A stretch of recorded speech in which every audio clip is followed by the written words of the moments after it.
read something. See this blue sign right here? The sign above the sink in this MacArthur West Head Start classroom warns the kids not to drink the water.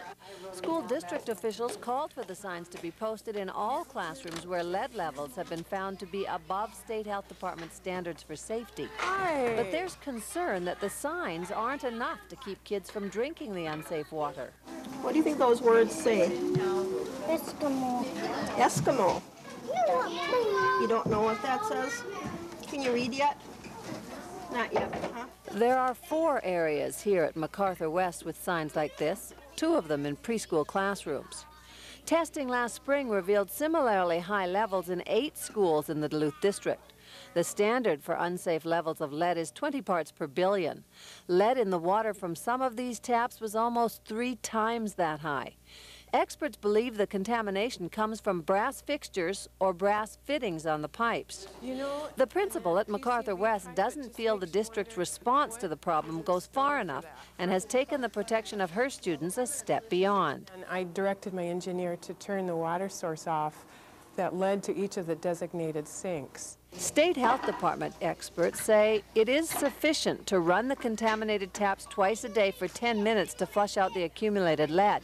They say you don't need to turn the water off. And given the scheme of things and the other routine responsibilities that the crew has, then it's just a precaution that I took. Too important to leave to chance. Yes. Children in the classrooms with contaminated water sources are encouraged to bring water bottles to school and to fill them from areas deemed safe. Some more permanent solutions to this problem include installing point-of-use filters on the taps in the contaminated areas or entirely replacing the fixtures. It's been suggested that plastic might be a safer material.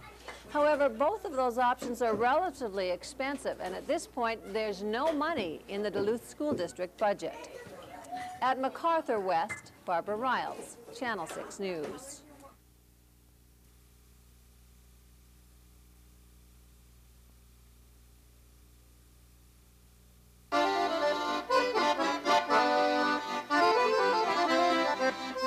With a smile on her face and a glimmer in her eye, Helmy Harrington is doing something she lives for.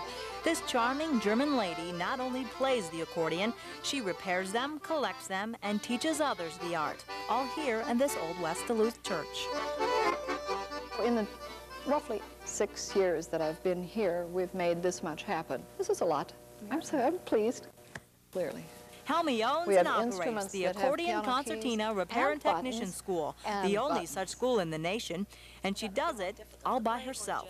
Helmy lost the other love of her life, her husband Dwayne, just last year. We met in my mother's studio because he came to look at a better instrument than he had, and in the process of meeting and looking at accordions and playing, we fell in love. Wow. And we were very, very happy together. I couldn't have ever imagined a better pairing. There are close to 10 million accordions in the U.S., but only about 25 people certified to repair them. Helmy trained nearly all of them, and those technicians are earning as much as 6 figures. Her students travel from across the globe to learn from the best. Well, I was born and raised up on the Iron Range, Chisholm, Minnesota, and accordions were a part of our life up there. And I've always liked them, and I'm a construction welder by trade, and I wanted something small to work on for a change. I work on big, heavy equipment all the time, and it's kind of nice to work on something where you don't need a sledgehammer and a wedge. Helmy learned her passion from her mother while living in Germany. It saved her life during the Second World War because she taught the commandant's wife. Here at Helmy's Museum, there are more than 600 accordions, and the collection just keeps on getting bigger. She has some worth more than $50,000 like this one.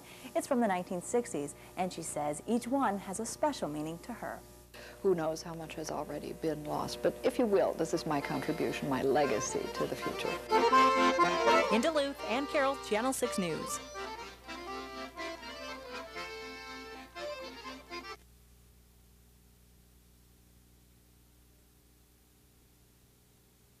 And we're down and just try to do a U-turn, and that's how it's supposed to happen.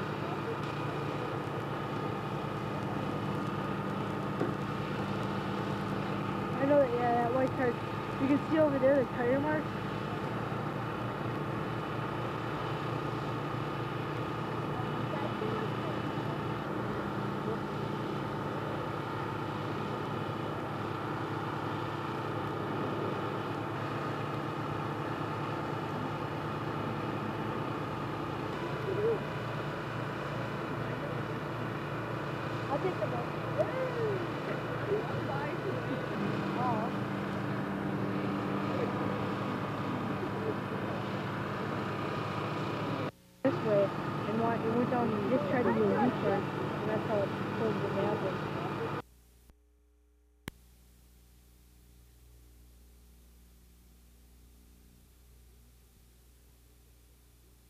The business of dairy farming has changed drastically over the years. The equipment, the methods, and the regulations have all evolved to meet the demands of corporate America. Now, many smaller farms are being squeezed out of business because they can't afford to compete with corporate farms. Carlton County dairy farmer Chuck Davis misses the way things used to be. A few farmers basically had control of what was going on with their product, where it was going and who was getting it, what they were getting paid for it.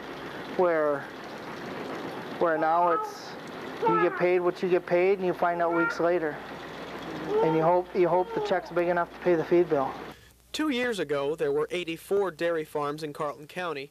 At the start of this year, that number dropped to 63. Davis says it's a sign of bleak times ahead. The price of our grain goes up, the price of our equipment goes up, everything goes up and up, but what the farm gets for its product. And we're nearing a point in history here where there won't be any small farms left because of that. While retail prices are high, dairy farmers are facing a drop in payments for their milk. That hurts the small dairies more than anything. Local dairy cooperatives we tried to contact declined comment, but Davis feels the small dairies need to exist to keep prices from growing exponentially. If all that the consumer is left with is the large corporate-owned farms, what are they going to pay for that product? If there was only one place, one restaurant in town, what would you pay for a hamburger? Several of the large dairy companies are currently being probed for alleged price fixing. If the government steps in and decides to regulate pricing and marketing practices, it could mean help for the small dairy farmer. But if something isn't done soon, some say that large corporate farms may be the only source for these important products. In Duluth, I'm Jason Rice for Channel 6 News.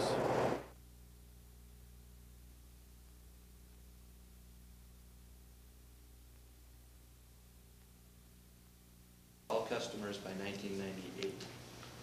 In addition, there was a bill entered on October 18, 1996. The work group issued a report of tips to advise the legislature. When I select you, come on up and speak. My name is Ken Leffler Kemp. It's spelled primarily concerned about the impact it can have on our environment, public health, and our overall economy.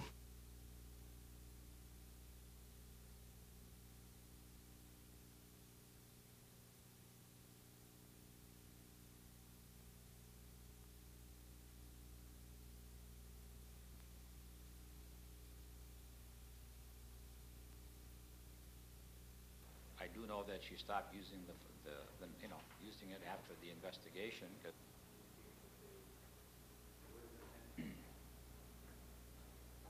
She stopped. No, Madam Chair. Well, again, I want to thank. I think that I've been punished enough. I pleaded guilty to a charge that cost me $600. I'm owing at least $15,000 to $20,000 in legal fees, the public humiliation. I've made the papers more times than O.J. Simpson did for quite a while.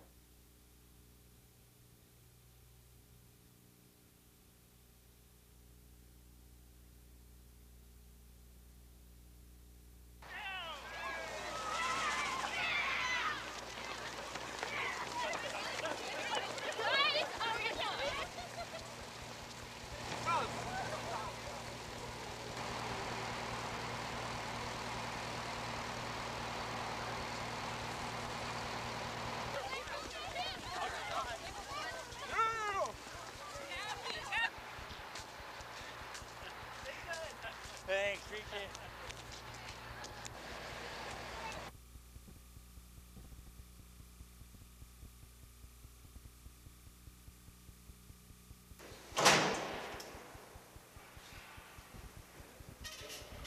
That's it.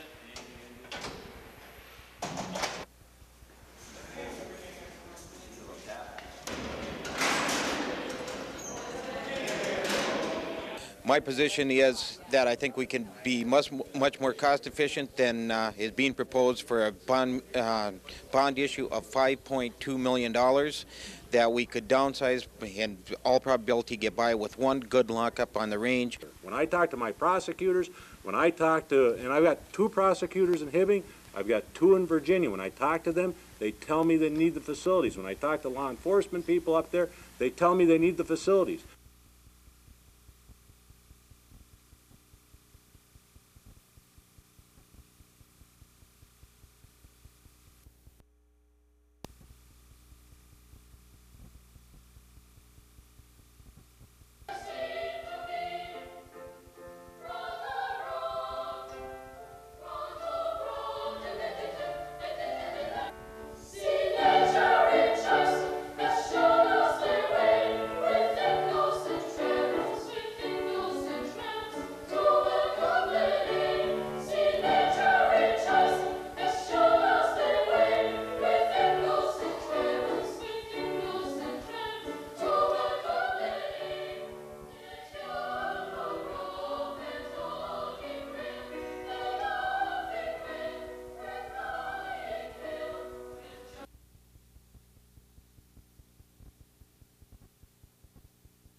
Magic fascinates me. I can never, hard as I try, I can never figure out how you guys do it. I have a deck of cards. Can you do a trick with me with this deck of cards? You want to? Okay.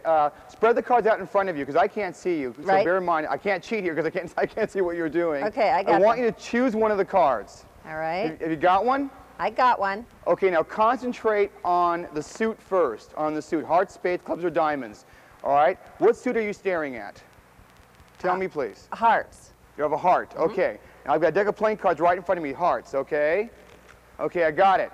Okay. Now what number are you staring at? What's the number or the face value you are staring at? King. King.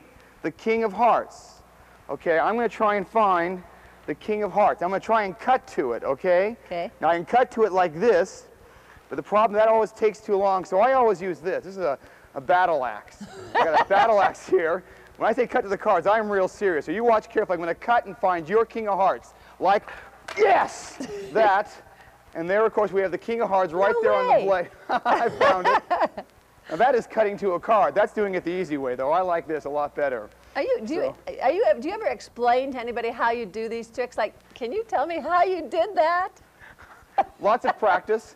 You know, it's funny about that. People always say, you know, why don't you explain how a trick works? And a secret is much more important to have than a piece of trivial knowledge. If I told you how I did it, you couldn't do it.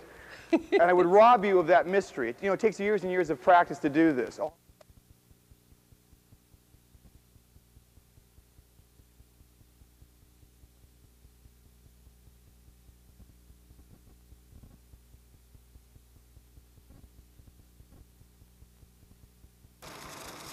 Household items littering the backyard and smoke-blackened windows are the only evidence of the morning tragedy.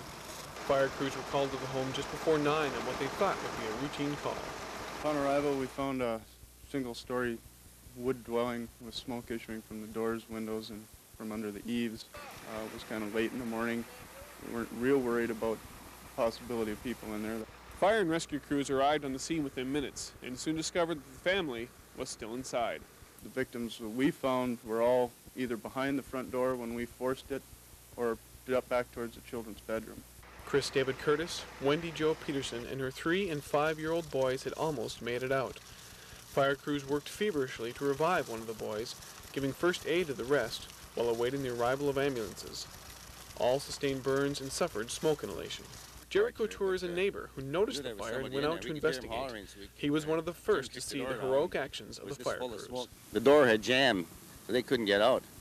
We could hear him screaming in there, and that's when Jim crawled in there and got the kids out. Looked like they were burnt pretty bad. Rather than just be a witness, Jerry decided to help. Well, I went and ran and got some jackets and stuff and covered the kids up with 3-4 jackets I had and covered one of the kids up there, the older kid. And Jim was working on him quite for about 15 minutes there. There was another occupant in the house as well, the family dog, which had bolted from the home not long after fire crews arrived. Jerry had seen the dog leave. I guess he was a dog that led the Bear Grease on one of the teams for 5 years, and they retired him here. But I see he ran out. We're going to try and find him now so I can throw him in my kennel. He's a real nice dog.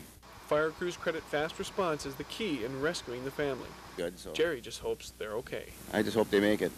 Investigators say the fire started in the children's bedroom, although a cause has not yet been determined. The state fire marshal is continuing to investigate. In Cloquet, Chris Hussey, Channel 6 News.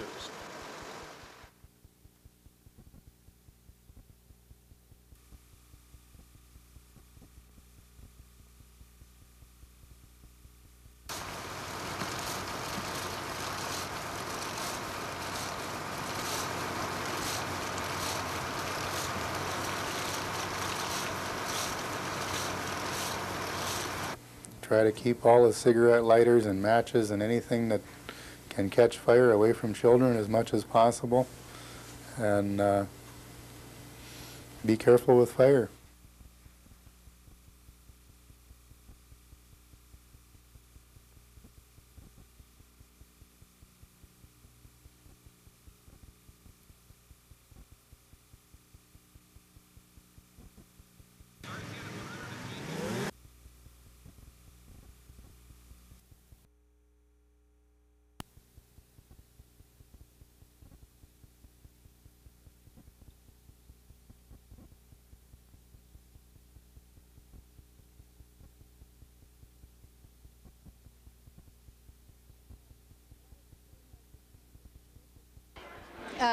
A lot of people in there, it's time to do their Christmas cards, you know. It's only 3 weeks left. They have to get those in the mail, so a lot of...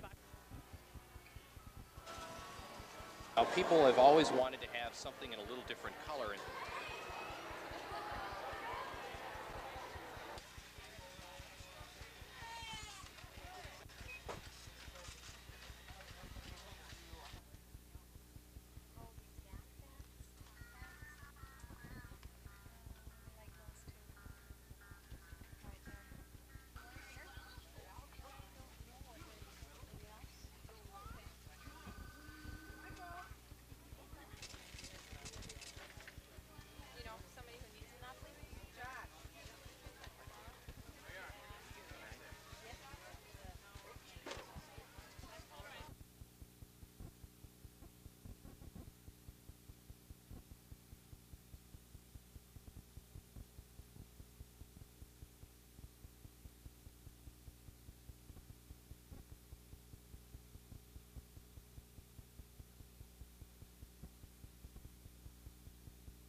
Kiss. They came one by one, 2 by 2, even 3 by 3. Healthy, happy babies, many preemies, born at Abbott Northwestern Hospital. Meet the Jackals. This is Joey, and that's Eric, and that's Leah. Mom was on bed rest for 2 months. Then there's the Ericksons, who went home one at a time at 4, 5, and 6 weeks after birth. Difficult pregnancies that are now bundles of joy. It's a blessing. It's wonderful. I've been talking to these guys in utero, and it's wonderful to see them and see who they are. They're babies who doctors say might not otherwise be, had it not been for advances in infertility treatments and medications to either prevent or assist labor. Why, doctors even say the hospital's swimming pool helped. We call it is the group of women that go down there. We call them the Aqua Bells, I guess.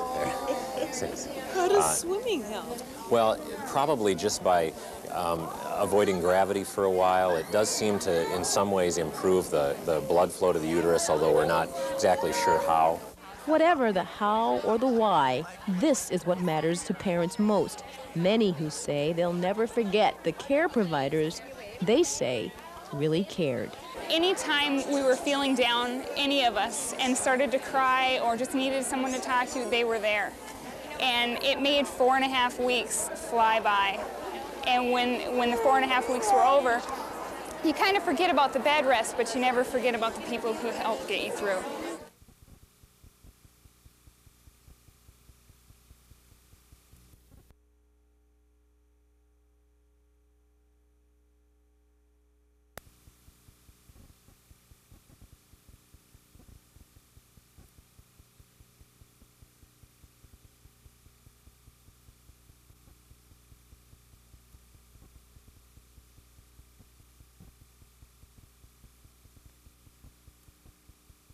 I would say Sonia says keeps me from doing activities in the fact that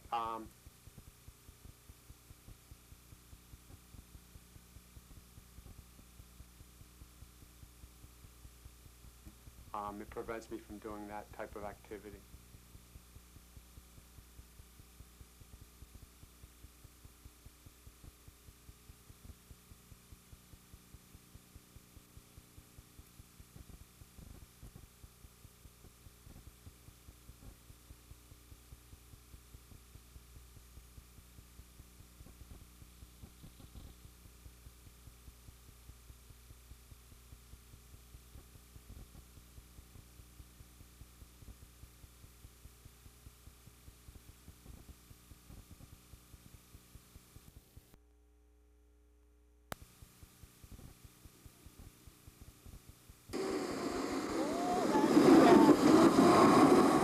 So what were you doing 9 months ago? Record cold temperatures and record snowfall kept many Northlanders digging out and jump-starting their cars.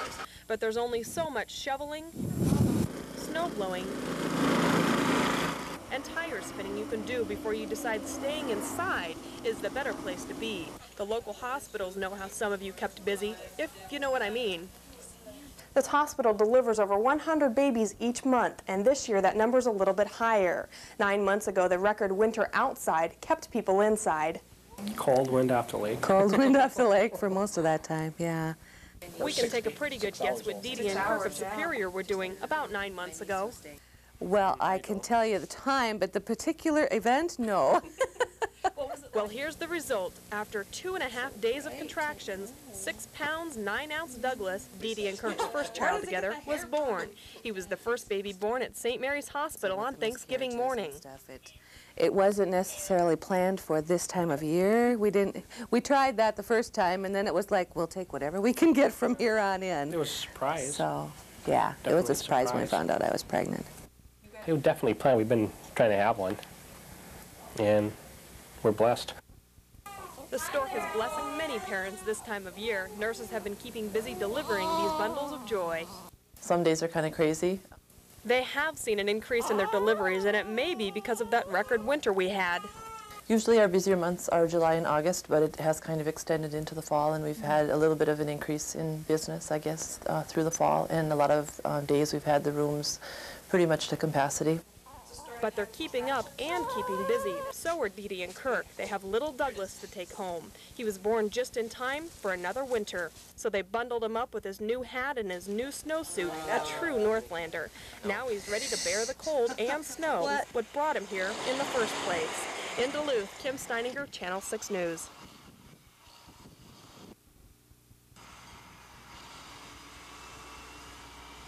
Creates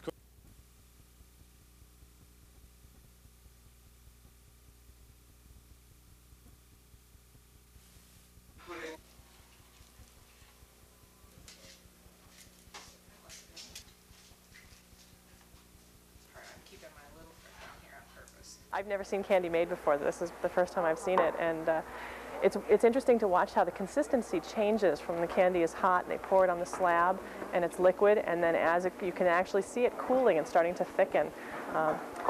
And the whole process of pulling the candy, it's really very exciting. Great. Makes you hungry too.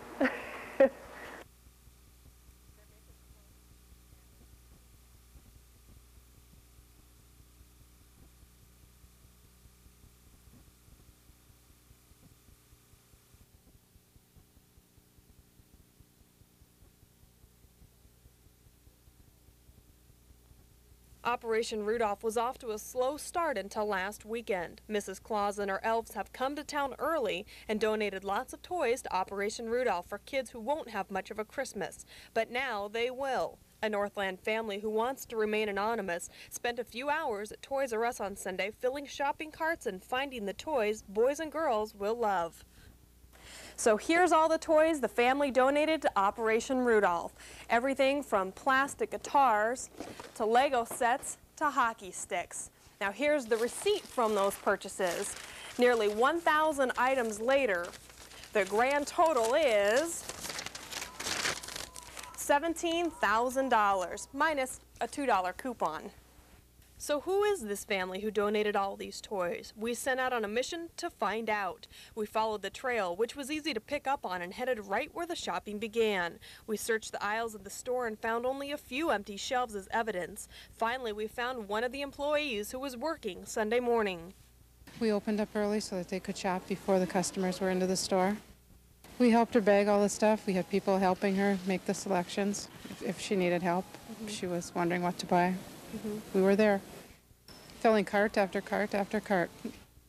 We still don't know who this kind giver is. No luck here, so we asked Sharon Wallach, Operation Rudolph coordinator. She said it took 4 minivans packed full to transport the toys to Channel 6 studios. She and her children go shopping. It's the highlight of their Christmas season. They just love doing this, and she would like to encourage other people to do the same. This family just moved here from the Twin Cities 2 years ago and made their donations to organizations there. In fact, this anonymous family made its presence known last year by giving $16,000 worth of toy donations to Operation Rudolph. This is a family which knows the true meaning of giving. But the generous donations do not mean toys are still not needed to help some families.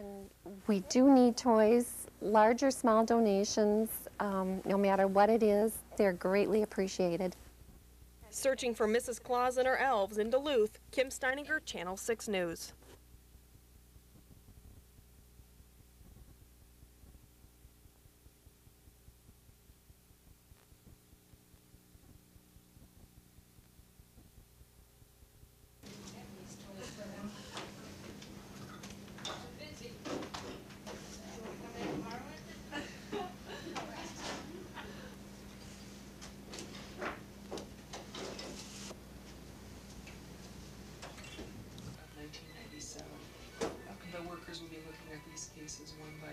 I've seen this community reach out to people that are hungry, and that's what I believe about this St. Louis County community, that it's concerned people.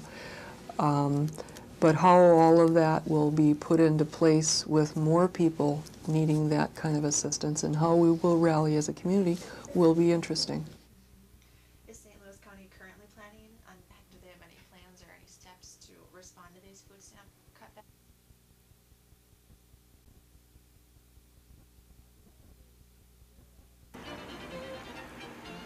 Happy holidays from Terceira Island, Portugal. Hi, I'm Senior Master Sergeant Dan Coker from Duluth, Minnesota. We'd like to wish everybody in the Northland a happy holiday season. Merry Christmas, Mom, Ray, Vince, and Lucy. Merry Christmas, Grandma and Grandpa.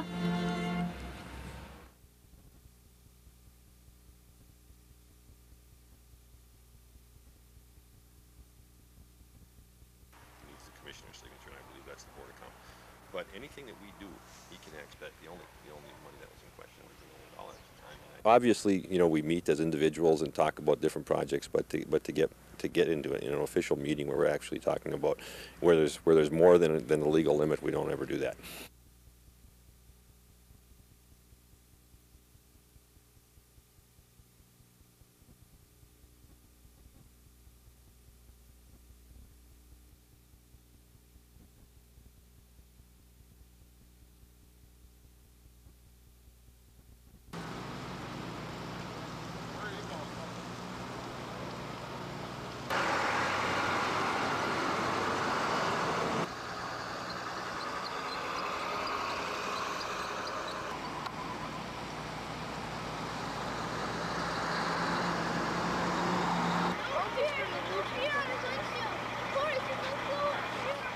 I saw what happened. Ask us what. Messed up. That's wrong. What's Nick Schweitzen's over there?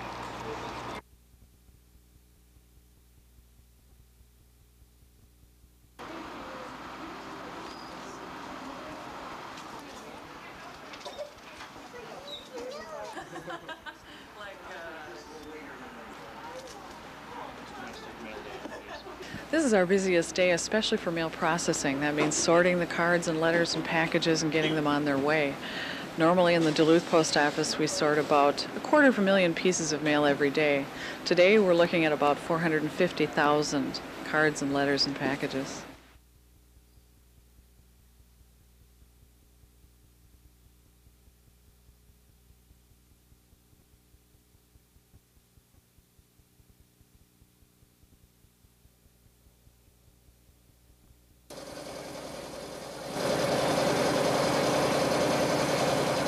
Letters are being mailed to friends, cookies and candies are being sent to grandchildren, and Christmas presents exchanged with loved ones.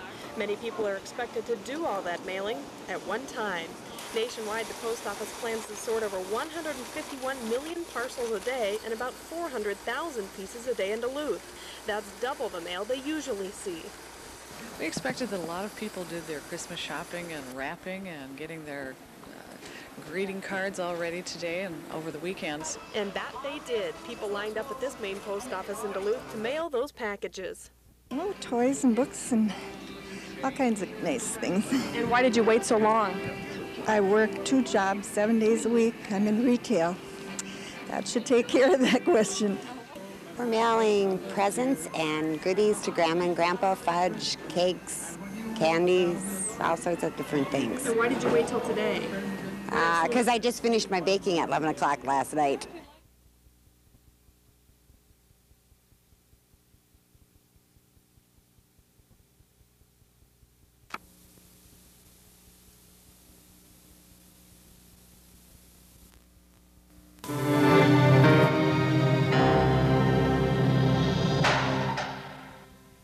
The Python Recycling Center on 20th Avenue West in Duluth was burglarized December 4th. It was the 4th burglary to the business in the past year. Duluth police suspect the thieves used keys to enter the building. Keys they probably stole earlier. They searched the offices, through the drawers and the cabinets, looking for valuables. They used a forklift to smash open the company safe and stole nearly $1,000 in cash and Python tokens. They also stole an air compressor. Python is a local business that provides valuable service for our community and needs your help to stop these thieves. Call Crime Stoppers if you know the burglars. We'll pay a reward up to $1,000 in cash and keep your name anonymous. Our numbers are 1-800-974-TIPS or 723-ENOUGH. That's 723-3683.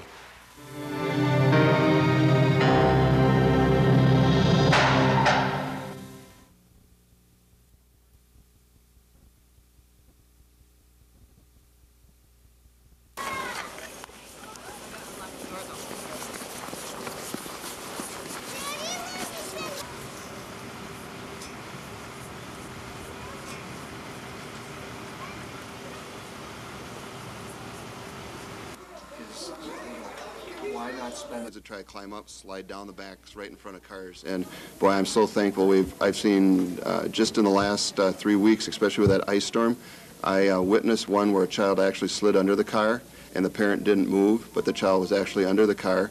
And then was reported to me over along Clover there is the children were trying to get up the bank and slid right in front of a car, 2 near misses. And so what happened is that parents got out there and started shopping.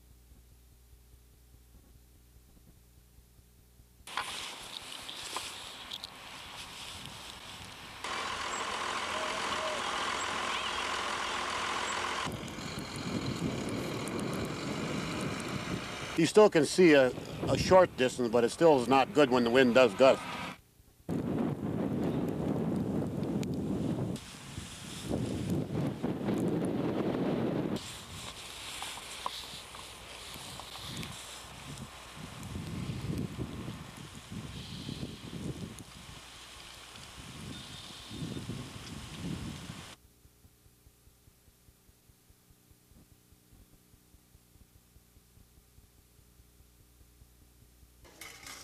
I didn't want to walk in front of it and block. I didn't know where you were at. I thought, well, Just let me grab a clipboard. 7:30 question marks on that.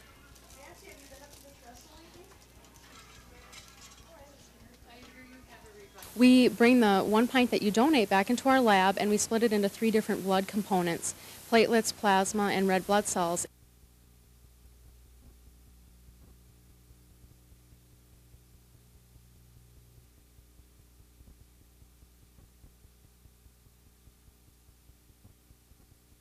Healthy and happy holiday season. Catherine? Thank you very much. You're welcome.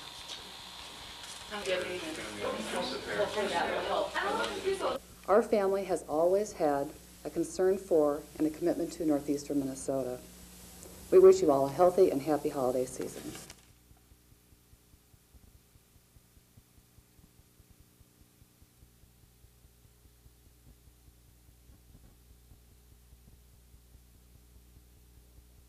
That my client has Lyme disease and that the treatment prescribed by her doctors is appropriate and effective. And at the same time, the company that's supposed to be there in her time of need, her medical provider, is backing out. Oh, are they ever? They're trying to worm out it somehow. They're saying in one hand, well, we don't know if she's got Lyme disease. And two, maybe she's got Lyme disease, but this treatment isn't appropriate for her. So they're doing everything they can every which way to get out of this obligation.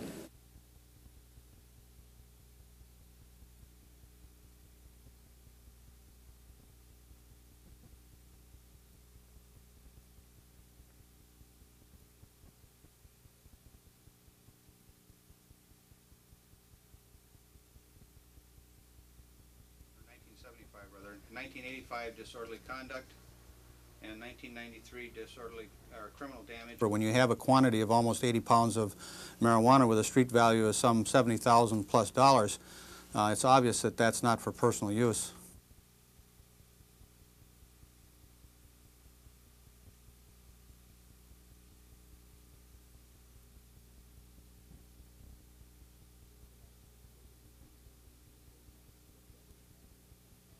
Tonight, made a New Year's resolution to save money? The government hasn't. We found out how $150 million of your tax dollars are wasted each year.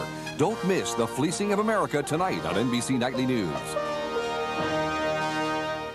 Coming up at 6, you've heard about the new neighborhood notification law. It takes effect this year and tells citizens if a dangerous convicted sex offender is being released into their neighborhood. I'm Dave Jench. Think it can't happen in your neighborhood? Well, you're wrong. That story tonight on the 6 o'clock news.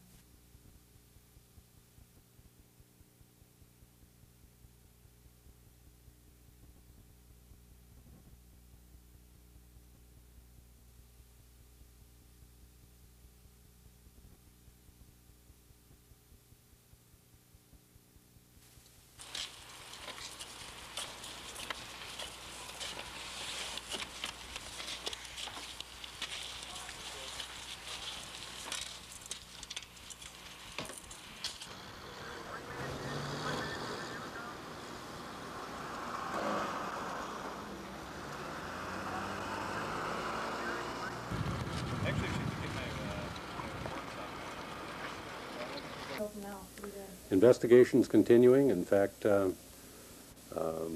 we are at this point trying to identify other persons who we suspect could have some knowledge of this, who Mr. Perro may have talked to, or who may have been visitors at the house in and around that time period.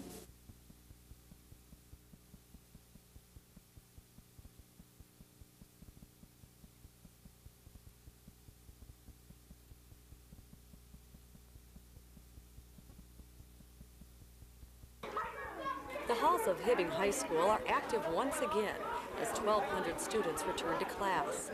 It was 41 days ago that a fire shut down the school, forcing staff and students to take an extended holiday break. Hibbing High School's principal was ready for the reopening. Nice to be back. I think everyone's ready to be back.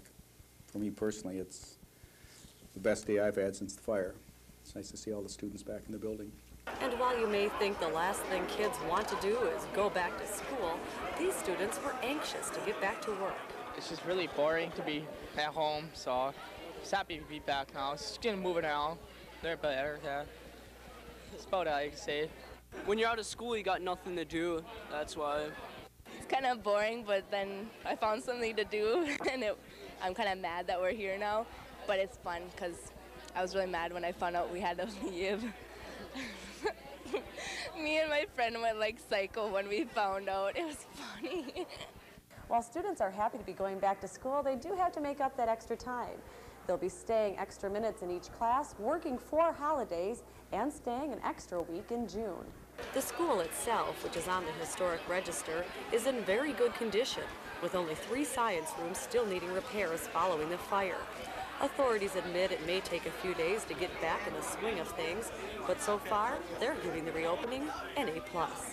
In Hibbing, Maureen Tallarico, Channel 6 News.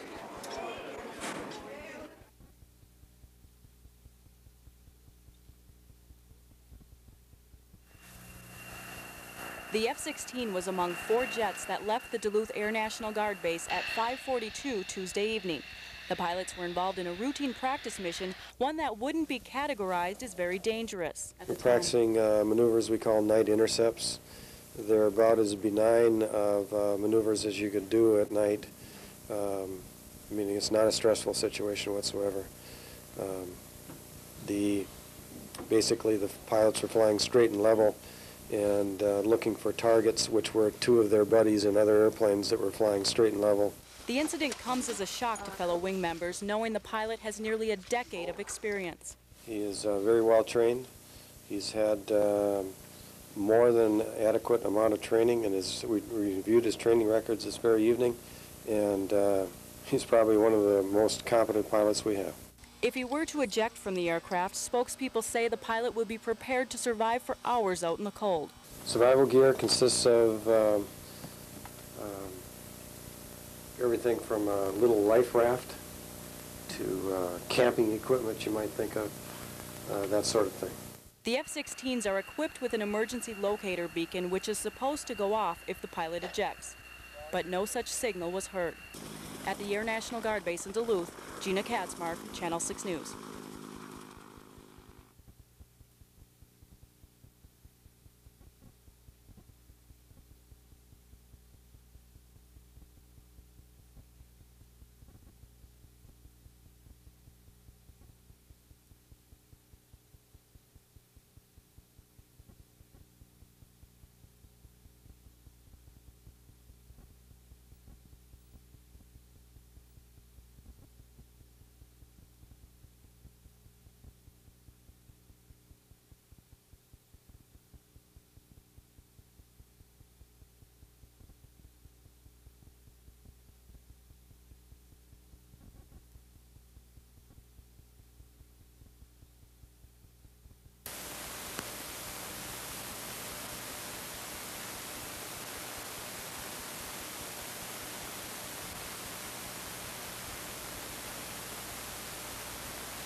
He never missed a day that he didn't come to me and put his arms around me and say, "Mom, I love you."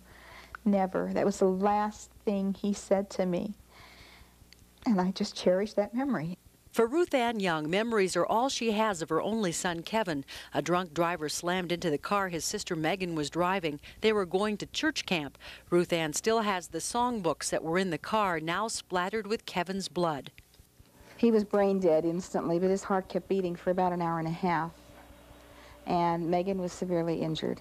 Results of a new study in the Journal of the American Medical Association found, despite tragic stories like this one, people continue to drink and drive, and they do in record numbers. We're talking about 123 million episodes of alcohol-impaired driving in the United States.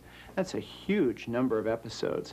It's approximately 4 episodes of alcohol-impaired driving every second. The most sobering finding, 10 million of those episodes were reported by underage drinkers between 18 and 21 years old. That's why experts recommend strict enforcement or laws limiting access of alcohol to young people and lowering the legal blood alcohol level. We need to lower the legal blood alcohol level for drivers under age 21 to 0.02.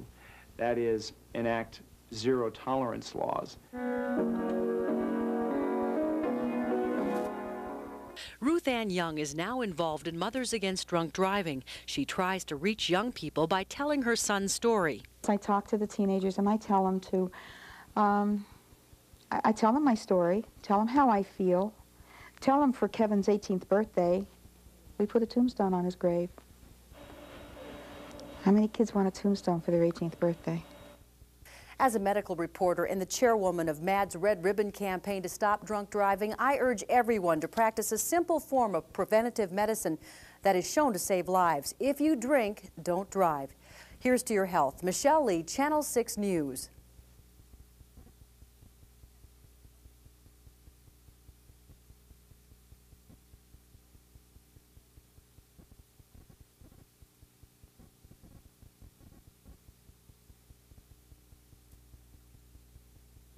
Michael Dean King's badly decomposed body was found on this property in November. King's family doesn't know how or why he got tangled up with the man accused of killing him, Michael Elwin Perro.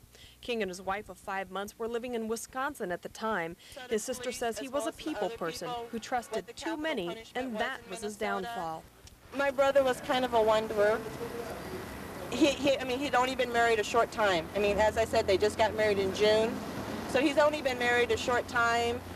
And, he's 23. He was not the most responsible person in the world, so I think that says it for itself. King and his wife were only in the area about a month. They were traveling with the fair before King disappeared and was later found dead. My brother was with the Heart of Illinois Fair. He was working with the Heart of Illinois Fair when they came out here. He proceeded to leave with the fair when they left to travel wherever they did. And the fair ends up in Minnesota. That's their home grounds for the winter, and that's how my brother ended up in Minnesota. And he just didn't get a chance to get home. The man accused of this brutal crime, Michael Elwin Perro, is in a St. Louis County jail pending a court appearance next week. He is charged with second-degree murder. King's family wants a stiffer penalty. I have found out that Minnesota does not have the death penalty. So I guess the only thing that we can ask for is this guy is put away forever so that he cannot do this to anybody else and that he cannot disrupt other families like he has ours. King's sister says she's been told by St. Louis County authorities that they will convene a grand jury and go after first-degree murder charges. Perro would then face life in prison. Kim Steininger, Channel 6 News.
In the early morning hours of December 27th, something started a tragic fire at the main club in Superior.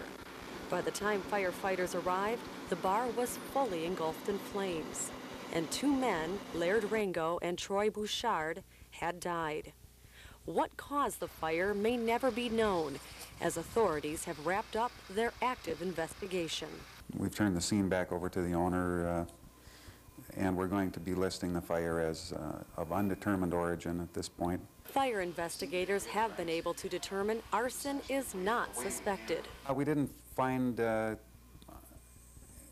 during our active time on the scene, anything that would lead us to believe that arson was the case.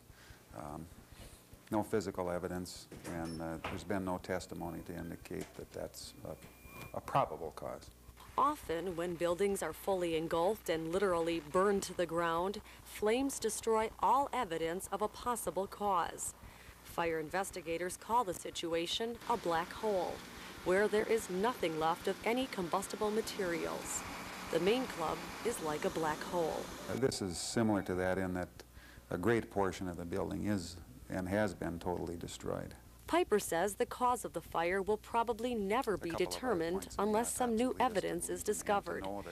Meantime, the main club owner, Bob Jansen, has yet to decide whether to rebuild his popular business, as he and the families of the 2 fire victims continue to deal with such a tragic loss.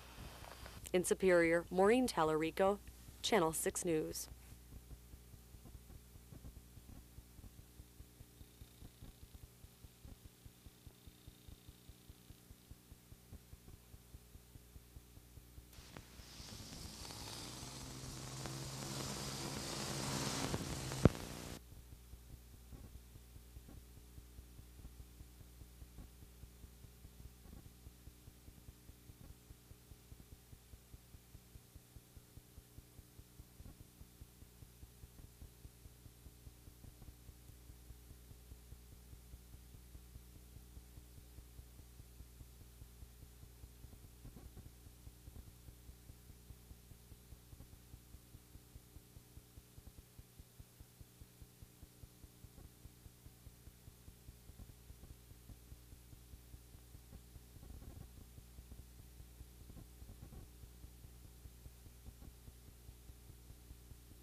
Faster.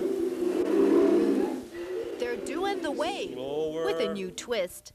These 5th graders at Lowell are blowing, There you go. tooting, and creating an orchestra with an ancient Chinese instrument, the shun.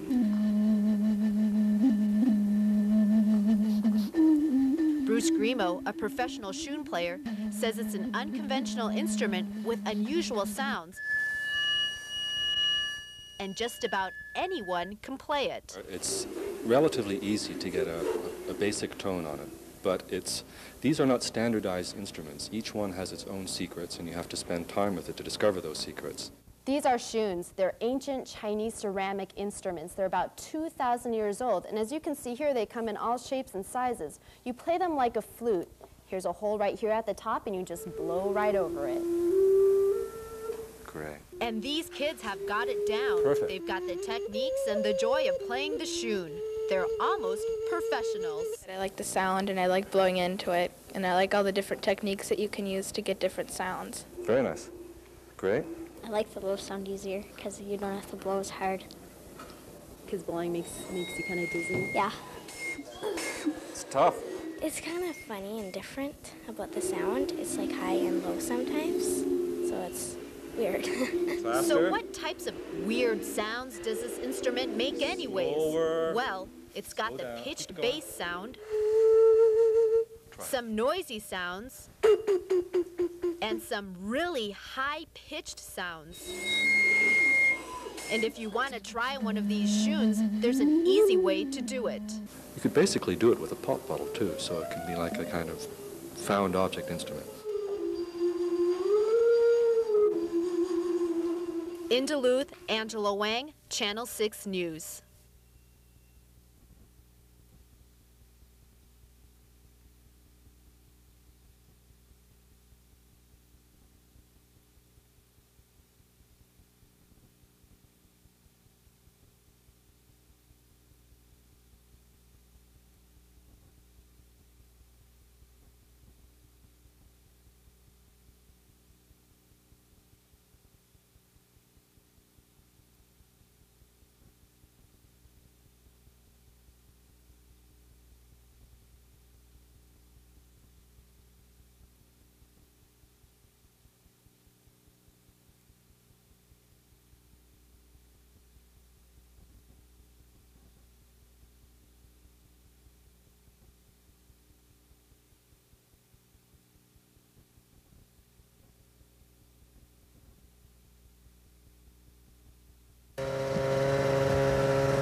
Its designers say it's effortless, it's easy, and best of all, it's economical.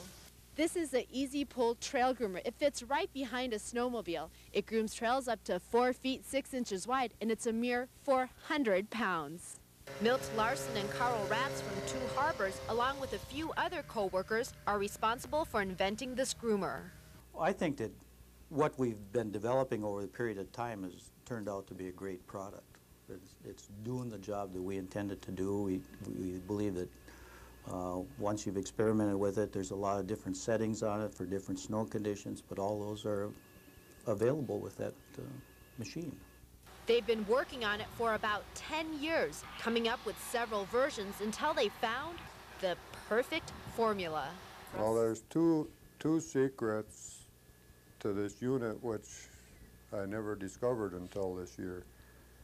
And the problems with them are turning them and being able to pull them with a light rig. What are the two secrets? Can you share that with us? Well, that's part of what we don't want to let out. The Easy Pull Trail Groomer is being marketed for private use, such as snowmobiling clubs and resorts that need a groomer but can't afford to part with $60,000. Its makers say it works just as well as those big, expensive groomers, and they hope it catches on. Well, I don't think it put us in the Fortune 500s, but perhaps it's a service the industry can use. In Two Harbors, Angela Wang, Channel 6 News.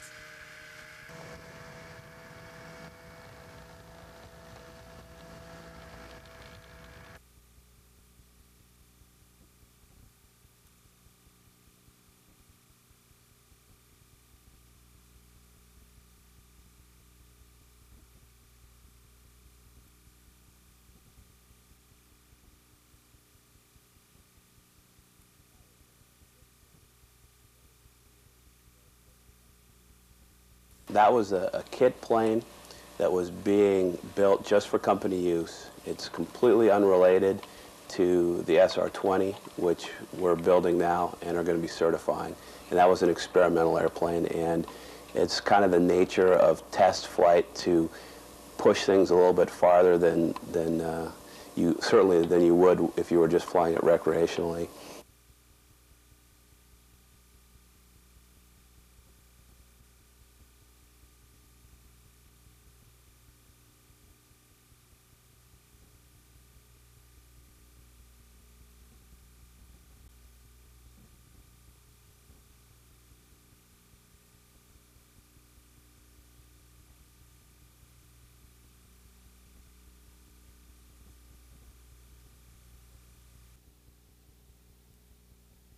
If you're planning for the extra food to go to the eat anyway.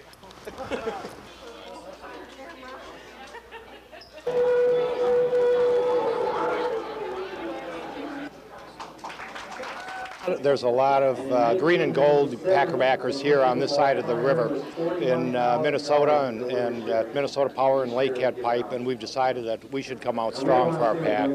We are inundated with an awful lot of Vikings fans here in town. We just want to show them that we really know how to throw a party, and that's what we're doing. Heavier?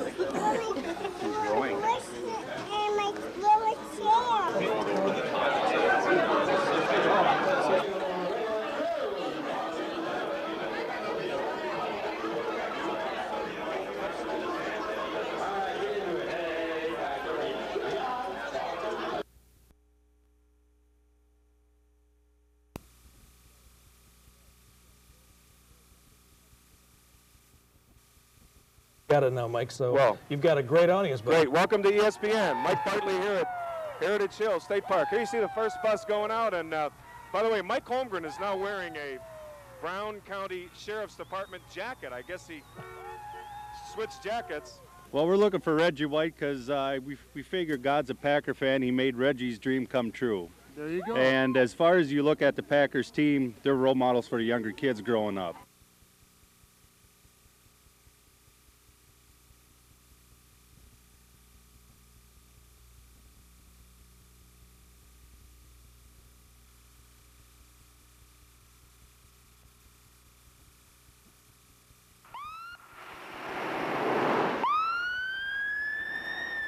Did you know that the #1 killer of 15 to 24-year-olds is alcohol-related car crashes? Because of those troubling statistics, students at Duluth's Denfield High School have put together an awareness campaign regarding drinking and driving. Their slogan is, "Ignore your pride and call for a ride." We feel that it affects not only the student body here, but it affects everyone in the community. And due to recent deaths around the whole state, we just feel that it should be addressed. One of the most recent deaths was of 6-year-old Bethany Stresso last September. Her family's vehicle was rear-ended at this intersection of Midway Road and Highway 194. The impact injured every family member and fatally injured Bethany. So now the family has turned its turmoil into teaching others of the dangers of drinking and driving. Most of the car involving drinking and driving are not accidents. I have been calling them accidents over the years too, and I do not believe they're accidents. Ed Stresso pleaded with the high school students not to drink and drive. He says he would drive them home after a party himself rather than have them risk lives. He says he doesn't want what happened to his family to happen to anyone else. I personally never realized something could be this hard on a family. I think this is the hardest thing that I could have went through. In Duluth, Kim Steininger, Channel 6 News. He stopped and he called the sheriff's department. As he proceeded, he saw the same.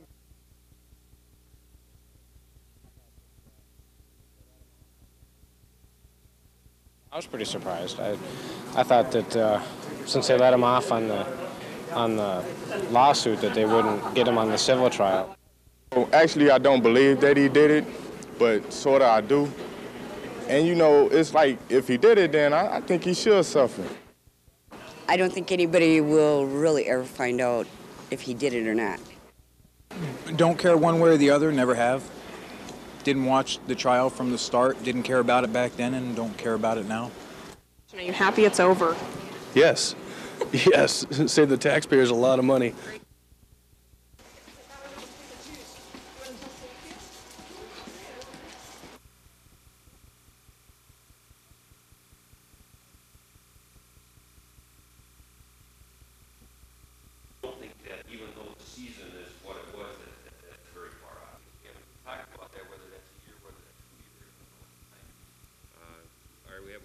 Have we done everything that we need to do?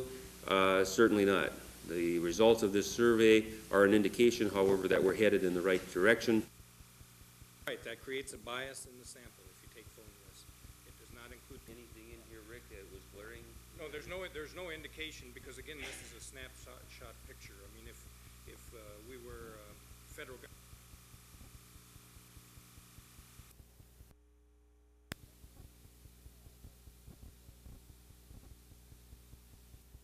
Well, Bucky Buck became a cartoon character that I created in my mind in 1993. It was a decision I had made after I'd seen so much destruction and stuff in the woods. Nobody respects anybody's privacy anymore. A lot of the people are shooting signs and everybody's littering and stuff like that. Stacy has uneven skin tones. There's too much redness, and her hair is limp and lifeless. It just keeps getting shorter and shorter. Stacy's open to change, so we brought her to Nan Bodell at the La Pianata Salon in Duluth for a makeover. We're going to do makeup. I'm going to do her makeup for a daytime look. Stacy's skin is reddish and oily, so Nan started by putting on some neutral foundation to even out the skin. Then she sealed it with a powder. To take away the shine. Next, it's the eyes. Nan brushes on an eyeshadow called Smoky Topaz at the bottom of her eyelid. I'm going to put some eyeliner on the top of Stacy's lid. That's going to help to draw out her eyes and make her eyes look bigger. It's time to brush on a little blush for the cheekbones. Blend that in a little bit. And now the lips. But before the lipstick gets smoothed on, Nan carefully outlines Stacy's lips with a lip liner. It helps your lipstick to stay on, helps define your lips. It also helps to keep it from bleeding or feathering. And the finishing touch? Brushing up Stacy's eyebrows to give them a neat look. Next, it's hair. We're going to take the back up shorter, making it a little A-line so it'll swing forward. And then, right in here, we're going to do some softening around her face and put in some layers in through here. Softening these layers, give her a little bit of volume and help this to have a little bit more swing to it. And now, texturizing. And all I'm doing here is kind of just slithering it in and taking out a few pieces of hair, just a little bit, so those short pieces will push up the long, give her a little bit more volume right here where she's needing it without cutting it shorter. By purposefully cutting Stacy's hair uneven, she not only gets more volume, but also a softer look along her jawline. As Nan blow dries Stacy's hair, she lifts the hair and curls it around a big round brush. That gives her hair volume and softness. And the final look? A style that's easy to maintain and a look that's updated. Remember the uneven skin tones and the limp, lifeless hair? Not anymore. Some foundation and powder even out her skin tones. Eyeshadow and liner bring out Stacy's eyes. Lip liner and lipstick define her lips, and a few strokes of blush enhance her cheekbones. The texturizer gives Stacy's hair a softer look, and volume is added with a blow dryer and brush. No curling iron. Just a few simple steps, and Stacy has a neater, softer, updated look. Softened it up. It's a little bit airier. It's not as sharp as she had it. Huh? Very nice. Looks good. You like it? Yeah, I like that a lot. Very, very nice.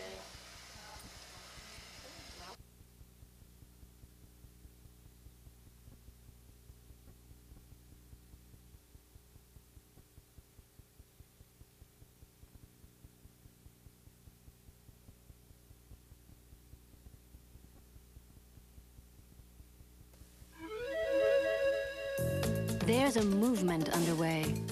We're constantly being bombarded by the images, the beautiful men and women in upscale salons, The way to top condition, strand by strand. the stars of hit shows who have hairstyles named after them, the flowing hair that grows longer and thicker simply by using that one special shampoo or conditioner. Get the look that gets the touch. They're all encouraging change. It's not just television. Cindy Crawford's book, Basic Face, was a bestseller. The magazines targeting women, like this one, take average people and with a little help from the pros, create the amazing before and afters. But sometimes people want a different look for their own reason. I noticed that a lot of people who are pregnant go crazy. They want to totally do something different. I also find that at the change of seasons, like now, a lot of people are going to the extreme. Nan Bodell, a stylist at La Pianato in Duluth, says that extreme may be dyeing their hair a drastically different color or cutting their hair all off. Lisa Olson, another La Pianato stylist, says some people are scared of the word makeover. It implies transformation into something unrecognizable, something not them. It's the first thing my clients say to me as they sit in my makeup chair, because it's up high, it's pedestal and dentist-like, don't make me look overdone. According to the January issue of Allure magazine, makeover no longer has to be a dirty word. We're there to bring out the features that they want to see and look best in. Some people want change, and that's why they're in Lisa's chair, but others are afraid to change or have a spouse who doesn't want them to. That's a big one. Husbands like long hair, lots of them. I have a lot of female clients that have long hair, and they don't want it to cut because their husbands don't want their hair cut, which I try to throw that theory out, but I'll talk them in. That's their hair, it's not their husband's hair. Lisa says you can see in someone's expression right when they sit down how intimidated they may be about changing the way they look. Don't be scared of change. If someone has an idea, even a small idea, go with it. Do not be scared of change. It's the people who are scared of change that hate their haircuts the most.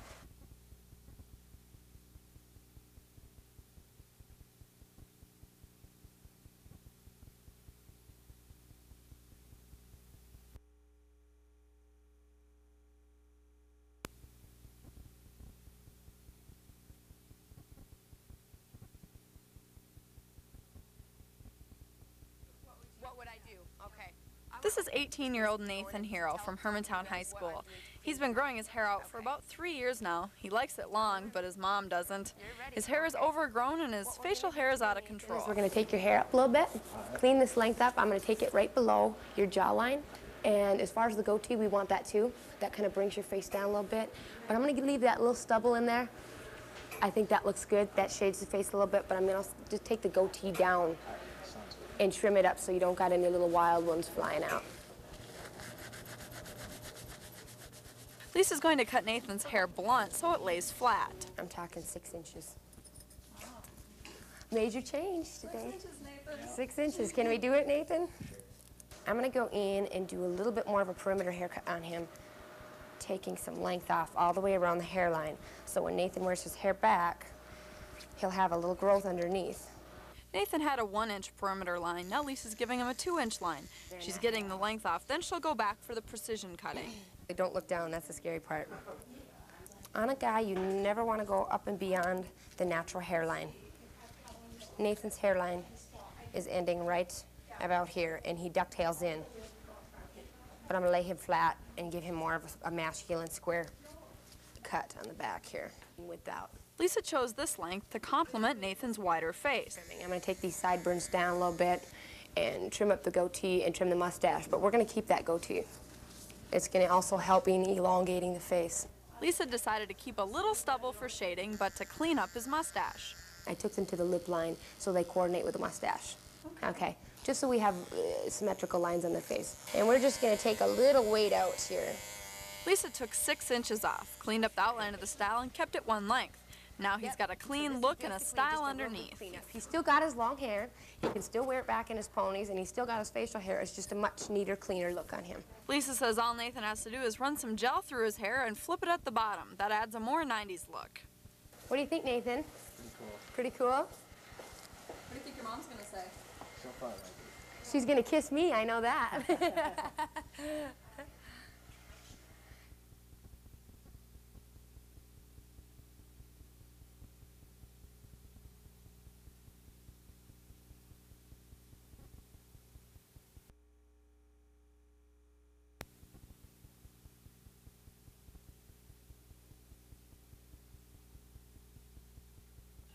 Copper is kind of in between that. See how some of those brighter highlights, that's what that gold would be more like. Stylist Lisa Olson says about 80% of her clients come in with a picture of what they want to look like, or the name of a celebrity. Everyone isn't Jennifer Aniston. I did cut the Friends haircut for about 1.5 years. They sat down, they said, do you know the show Friends? Of course I know the show Friends. There's not a lot of guys that will go in and bring you a picture, but if you ask them if they want to look at books, they'll jump at the chance, because usually they're the ones who are intimidated and won't talk a lot about it. Lisa says you should think about your hair this way. It's an outfit you wear every day, so when choosing that outfit, let someone help you. I try to give a good 10-minute consultation before I do anything new on a client, so we have a good understanding of what we're doing before we go in and start cutting hair off. And that goes for cosmetics, too. Lisa says many women don't know how to apply makeup. That's huge, and that's usually what they're inquiring about most. Before you go to a stylist for advice, there are some other ways you can get help. Magazines such as Glamour and Allure show tips and trends. There's even magazines devoted solely to hairstyles. Books like Cindy Crawford's Basic Face let you in on industry secrets. And then there's cyberspace. On the internet, you can find everything from a preview of the year's hottest styles and colors to product order forms. We even found a makeover online. On one cosmetics company website, I found a way to determine which products I should use. I chose fair for my skin tone, dry for my skin type, my hair is brown, and my eyes are green. And with a few clicks of the mouse, I find a list ranging from the type of skincare products I should use to the color of eyeshadow that would look best on me. And guys, this isn't just for the ladies. We found websites for men's skincare like product recommendations and tips for shaving. So you can find a wealth of information, advice, tips, and products on the internet. You can do anything but physically change your appearance. The technology's just not there yet. So sooner or later, you're gonna need to go into the salon. A basic makeover is basically highlighting and shading. Highlighting things that you want to see and shading things that you don't. If you follow that basic philosophy, you can't go wrong. And we took a few of the snapshots here, color glass, gold dust. We went in and did some framing with that too to complement the copper color that we did. And I basically just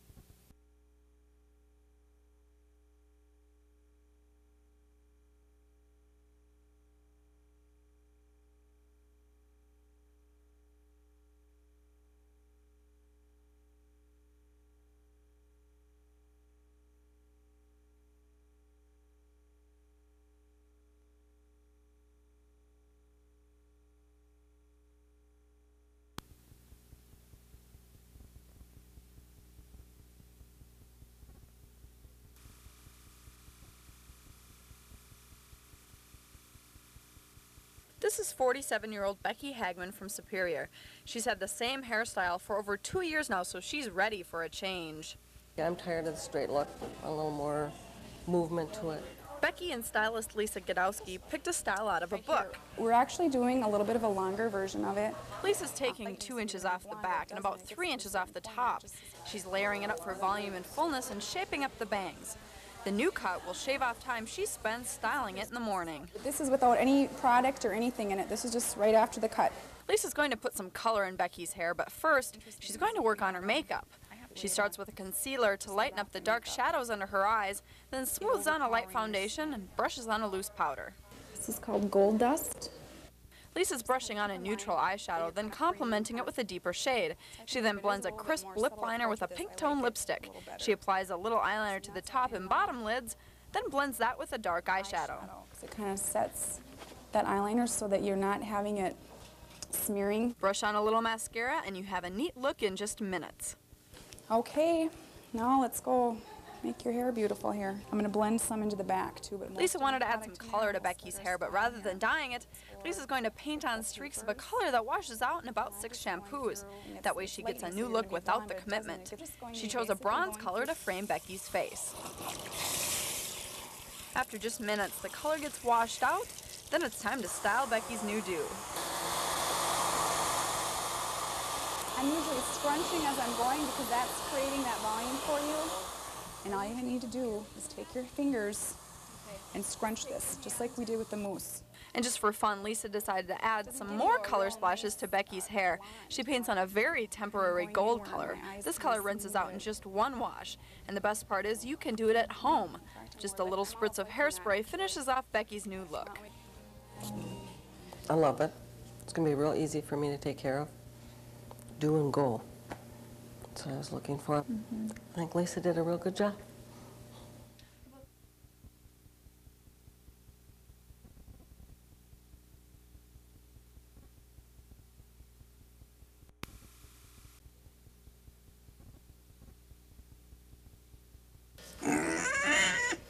This little innocent oinker is creating quite a stink. Pixie, the pot-bellied pig, is the proud pet of Lucille Lassie. But she may not be for long. There's an ordinance in Babbitt that bans farm animals like sheep, horses, and pigs within the residential district. But Lucy says Pixie is no barn animal. She's part of the family. She's a lot of company because my husband works a lot, you know. And I'm here a lot by myself, and she is so much company. Between her and the dog, they play. They have a great time. Oh, I love her. I won't give her up for anything. As you've probably realized by now, Pixie is not your ordinary pig. She weighs only 35 pounds. She's trained to go in the litter box, and she's an indoor pig. Neighbors say Pixie may be a pig, but she's no slob. Well, it's a pet, and they got other pets in town. Why can't they have a pig? A pet pig. You can at least get close to her and pet her and without... I used to climb on the barnyard pigs, and it wasn't safe. My dad and mom, they said, "Get out of there." So, Pixie, how do you feel about this whole controversy? In Babbitt, Angela Wang, Channel 6 News.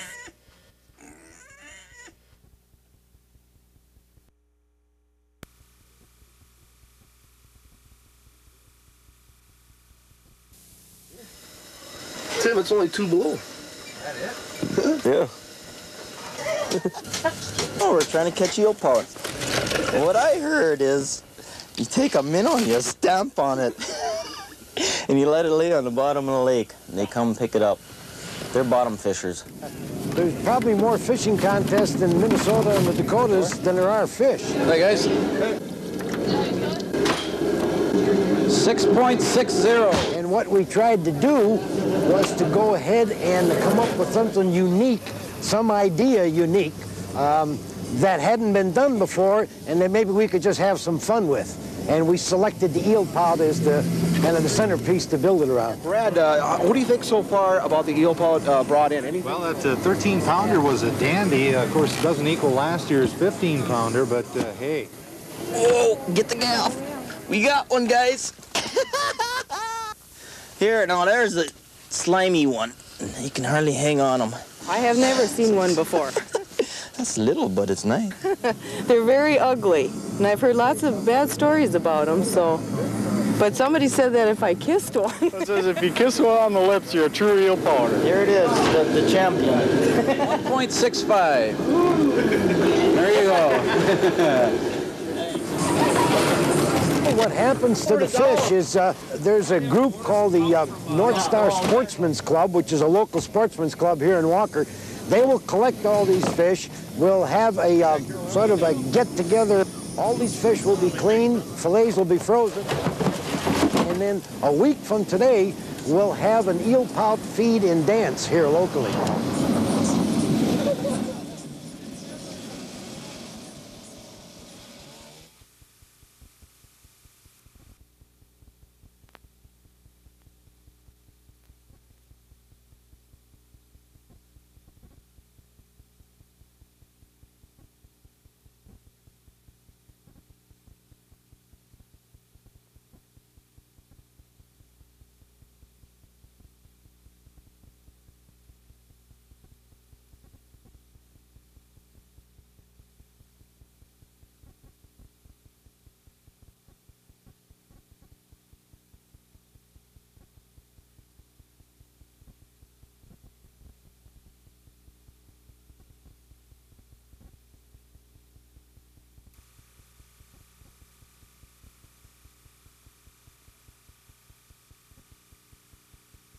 Be gaining in terms of knowledge. They must be showing improvement in terms of student achievement. And we are profitable in all of our people ask us if those computers will be responsible for that 150 students in their house with them. What are their assignments for the day and the evening? We want kids to make choices. We don't want them to be victims of choice. So our preparation is for our students to actually have a foundation that allows them to make a choice about what they do with their lives once they leave K-12 education.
This 12-incher is bringing people together in unity. They're all working together for a common cause, to form the world's longest weenie roast, and this effort is nationwide. We're from Janesville, Iowa. It's over by Waterloo, northeast Iowa. Wildcat country. We come up for the weenie roast. We wanted to come up here to just relax and have a good time and be part of the world record weenie roast and help them break the record. In 5 minutes, that'll be 10 after 1, we are going to go for the official count. And they did break the world record with 3 tons of coal, 1,200 feet of tinfoil, and over 500 people. This is the world's longest weenie roast. Veteran weenie roaster Tiffany Orvis says she's just here enjoying the sun. I just like being out in the nature. It's fun just cooking something. Not to mention the rewards for their efforts. In Cable, Angela Wang, Channel 6 News.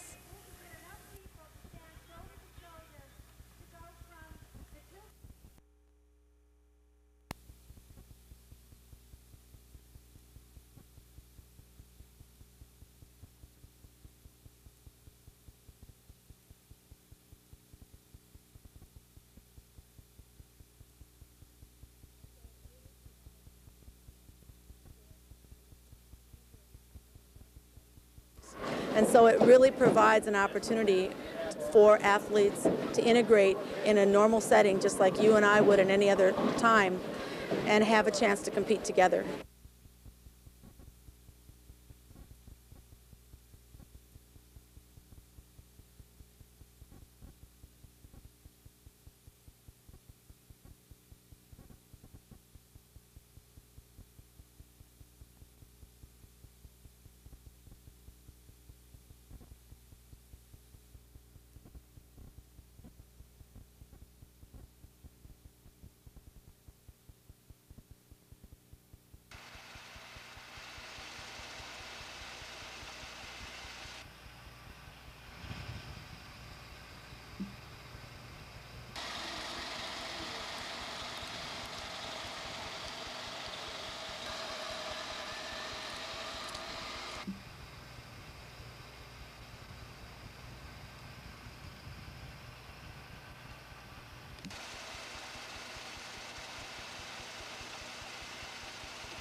You have two probes, and you put one into a state, and then you try to find its capital.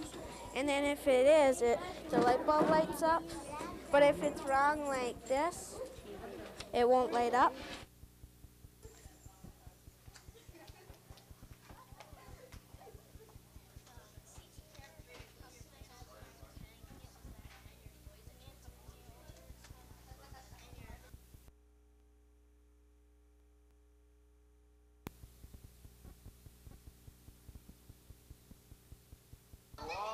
Look at those. Let's say, I want you to say, ah, real good for me. Say, ah. Who's that? Oh, look at his mouth. Oh. You can move your finger, okay?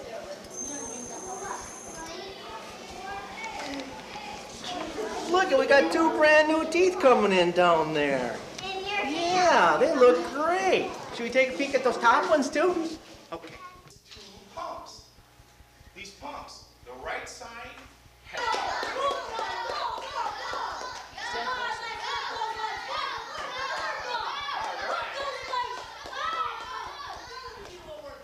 Yeah, here we go, Let's hear it for us. Go, keep going.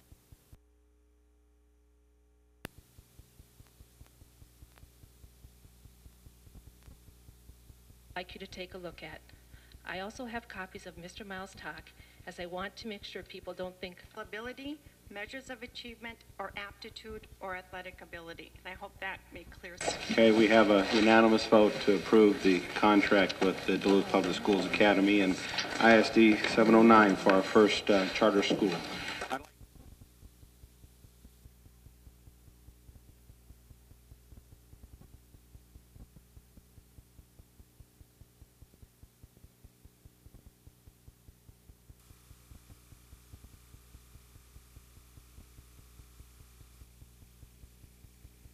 In November of 1994, rescuers seized more than 100 animals from this home in Carleton County.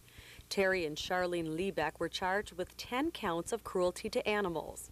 2 years later, they plea bargained down to 1 count each of no adequate sanitation. And instead of facing up to $7,000 in fines, they each paid $150. For animal activists, this is an outrage. And the way we feel is if we have better laws to protect these animals, the outcome for them will be better in the long run. Minnesota lawmakers are currently discussing bills in the House and Senate. Each would classify serious cases of abuse as a felony, with penalties up to 15 years in prison, as opposed to the current 90 days in jail, and offenders would face fines up to $25,000. instead of 700. Right now, 17 states have felony laws against animal abuse. Minnesota's efforts are gaining national attention, as seen in this letter by the American Society for the Prevention of Cruelty to Animals, based in New York. Supporters of the legislation say it will send a strong signal to the court system that Minnesotans consider animal abuse a serious and punishable offense. You just ask yourself, what's wrong with these people, how, they think they're doing such a good job taking care of these animals, and they are, being abused, neglected, tortured. In Carleton County, Maureen Tallarico, Channel 6 News. And then they help them find their owners, because a lot of times owners can't find like the cat when they're ordered to evacuate their house and things like that. But what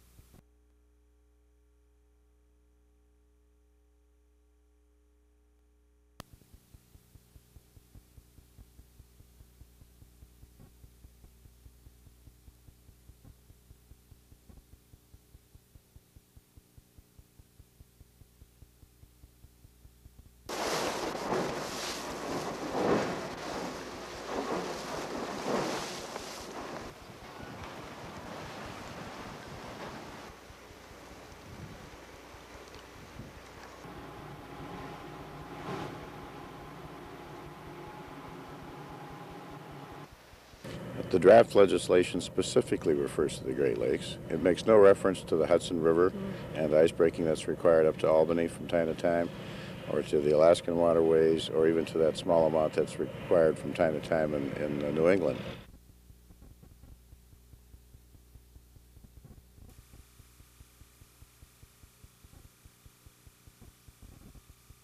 They worked really hard creating all these clay models. Teaching youngsters about history isn't necessarily an easy task, but teachers at Cloquet's Churchill Elementary have a creative approach to telling the history of the Earth, specifically the Mesozoic era.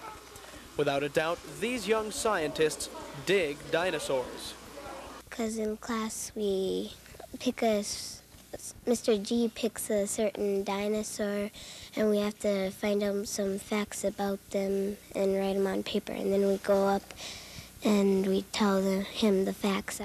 Unearthing facts about dinosaurs, exploring why they perished, and demonstrating techniques for fossil finding. These lessons are a team effort. They're doing research, finding information from books and computers and letters. Anywhere they can find information, they've looked. And then they put it together, write a report and a speech, and they have to make a booth and some kind of activity to go with the information they found. Students say that while it is fun, it's not easy to prepare for their presentations. We did some research. We had to write a report, had to write a few speech cards, 3 of them. Getting to do this in front of their classmates and their friends and their families, they're really into finding the information and wanting to make a great project. They see what their friends are doing, and it gets a little competitive, and they just dive right in. Of course, a few are nervous about presenting to all the parents, and then there are those dreaded siblings. My sister is going to be out there. She was here before me. In the Kids Corner, Jason Rice, Channel 6 News.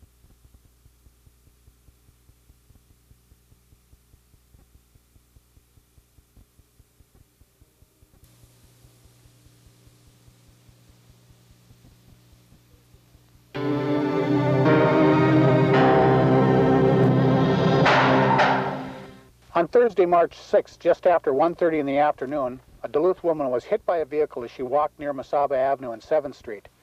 Investigators believe the vehicle that hit her was headed south on Mesaba. An older model brown Ford pickup truck with a dirty white topper stopped at the accident scene. The driver got out and rushed to the rear of his truck, where he looked at something on the snowbank. He was a 5'8" white male about 30 years old. He had curly brown shoulder-length hair and was heavy for his size. He then got back into his truck and continued south on Mesaba. Do you know who the driver was? Do you know anyone who's been acting differently since the accident? Have you noticed any old Ford trucks that haven't been around lately? Did you witness anything but haven't reported it to the police yet? Call Accident Investigations at 723-3222. If you must remain anonymous, call Crime Stoppers at 1-800-974-TIPS or 723 enough. Remember, your tip could be worth up to $1,000 in cash.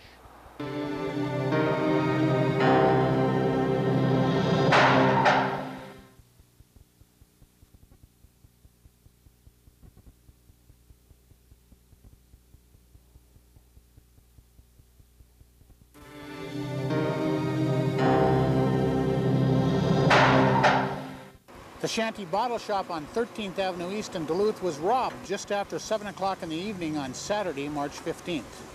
A young white male pointed what appeared to be a gun at the clerk and said, "Give me all your money." The clerk opened the till when the robber became agitated and handed over some of the cash. The robber grabbed the money and ran out of the store.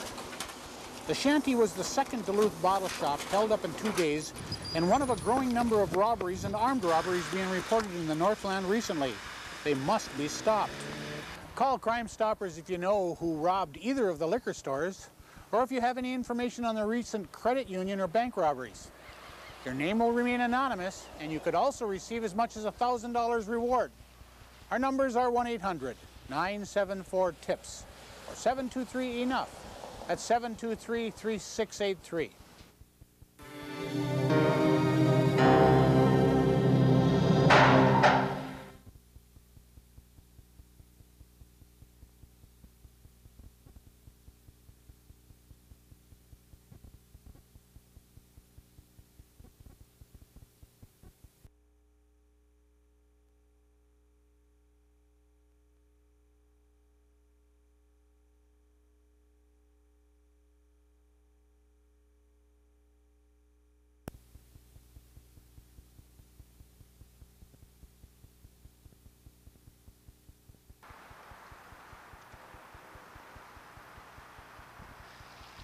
Because, you know, you'd like to be able to show where he's at. Right, and it's so hot. Keep it on.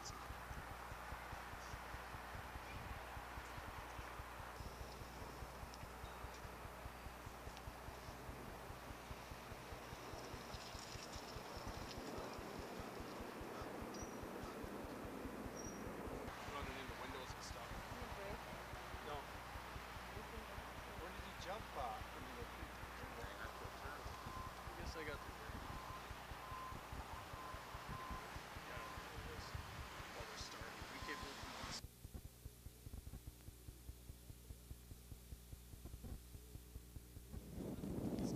These two 12-year-old boys had an unbelievable first day of spring break. Yesterday afternoon, David and Rich were looking for rocks to toss on the ice at Bailey's Lake when they came across something they couldn't believe. We just came here and found rocks and then threw in the lake, and then I looked on the tree and there was a body. They saw 2 feet and legs sticking out. The rest of the body was covered in snow. This path is walked on nearly every day and is only feet from this tree of where the body was found. Dave and Rich said they didn't even see the body until they were right next to it and had cleared some branches. Just freaky. I never saw a dead body before. Police believe the Native American man in his 30s or 40s died months ago and went undiscovered because of the amount of snow and the large branches covering the body.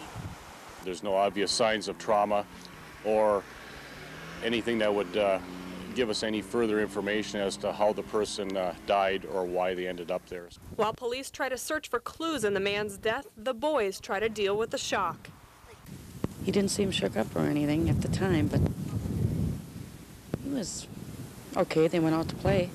It was like nothing happened. But then last night he had to sleep on the living room floor because he was afraid to go to sleep. So as long as I was close, he was okay. He slept okay. He's doing okay. Last night I had trouble sleeping. He did. And every time I tried falling asleep, he would yell, "Dad, wake up." You know, he wanted to stay awake. He didn't want to go to sleep, so. For now, police are waiting on an autopsy to identify the man and find out how he died. Right now, they are not suspecting foul play. In Virginia, Kim Steininger, Channel 6 News.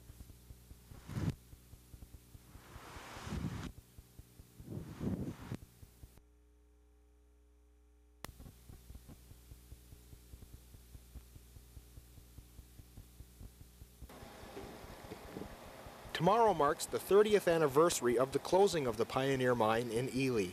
On April 1st, 1967, the Pioneer closed its doors and thus closed the door on 80 rich years of iron mining on the Vermilion Range. Names like the Pioneer, Chandler, Sibley, and Zenith mines faded into the town's history. In the 30 years since the mine closed, trees have grown up where ore cars once waited to help fuel American industry. Well, the mines of Ely may be gone, but they're not forgotten. In honor of the Pioneer Mine anniversary, the Ely Echo is publishing a special historical edition concerning the mine this week. A committee has also been formed to look into the idea of opening either a tourist information center or a museum where the Pioneer's remaining buildings stand. It's intended to become a memorial to the people who sought their chunk of the American dream thousands of feet underground. In Ely, I'm Dave Anderson for Channel 6 News.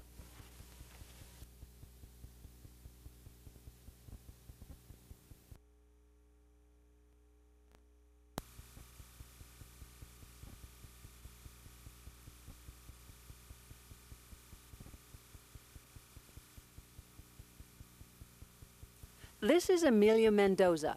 He's currently serving a life sentence for the 1987 murder of his wife. She was stabbed to death 16 years after Mendoza's first wife, Denise Daly, was murdered. Initially, Daly's death was ruled a suicide. The 1972 death report said Daly jumped from Mendoza's moving truck. But when a witness came forward with new information, the investigation was reopened. Her body was exhumed from her grave in Fort Wayne, Wisconsin, and subsequently a pathologist said she was murdered, and it was not a suicide. The pathologist said Daly had been severely beaten and was already dead when her body was thrown from a moving vehicle on Highway 210 near Sawyer. New murder charges were brought against Mendoza. But questions are emerging as to whether Mendoza's second wife might still be alive today had an autopsy been done on his first wife, Denise Daly. One of the defendants who was indicted is now serving time for a murder of, I believe, his wife. So it would be speculative in part to reach that conclusion, but that's a fact. Minnesota and Wisconsin are among 21 states where coroners are elected officials who are not required to be doctors. These coroners have the final say in the course and scope of death investigations, including whether an autopsy, x-rays, or toxicology test should be done.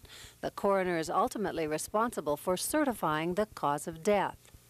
The president of Minnesota Sheriff's Association sees this as a problem. So I think there are situations where people are not being autopsied, that should be autopsied, where crimes are being missed. Surprisingly, there are no uniform standards for who can be a coroner. You don't even have to be a high school graduate. I've heard horror stories from other places in the United States and investigators from other places in Minnesota about coroners that aren't even medical doctors. In the Daly case, the decision not to do an autopsy was made by the elected county coroner, who was not a pathologist. In St. Louis County, Sheriff Waller has pushed to go beyond the state requirements, contracting with forensic pathologist Dr. Donald Kundal, who specializes in death investigations. One of the things we always look for is any signs that he's had a struggle. Criminology experts say the system that works best involves a forensic pathologist cooperating with law enforcement. Most experts will tell you there are few investigative tools more important to death investigations than an autopsy. That's where the bulk of your answers are. In the case of Denise Daly, a lack of the use of this tool let a murderer walk free, maybe to kill again. Barbara Riles, Channel 6 News.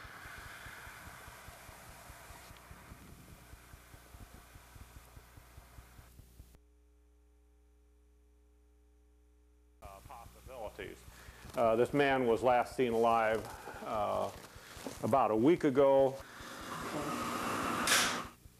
There's been some question posed by some of his acquaintances that he may have met foul play. Secrets are uncovered here. Most homicide investigators will tell you more answers are learned in this room than at a crime scene. Autopsies can show things not visible on the surface.